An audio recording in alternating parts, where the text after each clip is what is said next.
C'est après un diagnostic partagé avec les acteurs du développement local que ce beau projet de formation a pu être contractualisé en partenariat et grâce à l'implication de l'Association nationale des utilisateurs du subjonctif. D'après Jean de Passage, le formateur, à l'heure où les valeurs républicaines deviennent véritablement interculturelles, la démocratie pour son développement local ne peut faire l'économie d'une formation aux éléments de langage. Il faut faire preuve d'audace, créer des cellules de crise, faire dans la solidarité citoyenne, éco-citoyenne et biodurable de préférence. Je vais vous donner un exemple.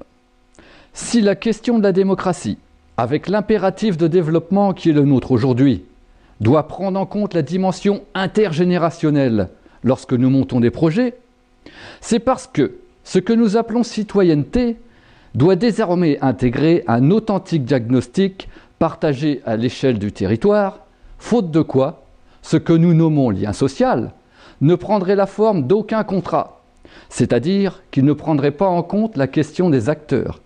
Et si nous parlons solidarité, est-ce que ce n'est pas en définitive de partenariat que nous devons parler? Et bien sûr, ce n'est pas une question. Est-ce que vous commencez à comprendre? Nous avons pu assister à la dernière journée de formation avec des exercices de haut vol, puisque les stagiaires devaient décrire une situation conflictuelle en utilisant les acquis de ces 5 jours de formation. La barre était haute, puisque Monsieur de Passage avait imaginé un conflit dans un centre hospitalier. Démonstration. Un certain nombre d'éléments sont à l'origine des difficultés d'ordre structurel qui génèrent la situation qu'il y a donc dans cet établissement. Et par voie de conséquence, on peut parler de co-responsabilité. Mais ce n'est pas tout. Les stagiaires devaient également proposer une solution pour sortir du conflit. Démonstration à nouveau. C'est extraordinaire. Une mission visant à établir un diagnostic va être demandée par le directeur général de la SSP au ministre chargé de la Santé pour venir poser, effectivement, la question fondamentale du statut de cette administration territoriale. Un beau succès donc pour cette formation. Un beau succès, grâce à nos différents partenaires qui ont été amenés à dérouler des séquences dédiées.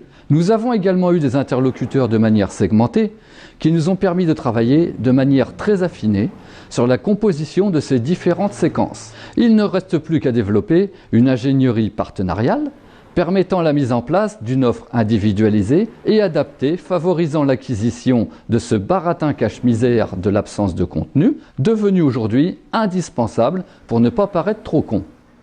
Nul doute que cette formation aura permis de fructueux échanges interculturels et l'activation de dispositifs qui ne pourront que concourir à ce formidable enjeu de société, le mieux vivre ensemble.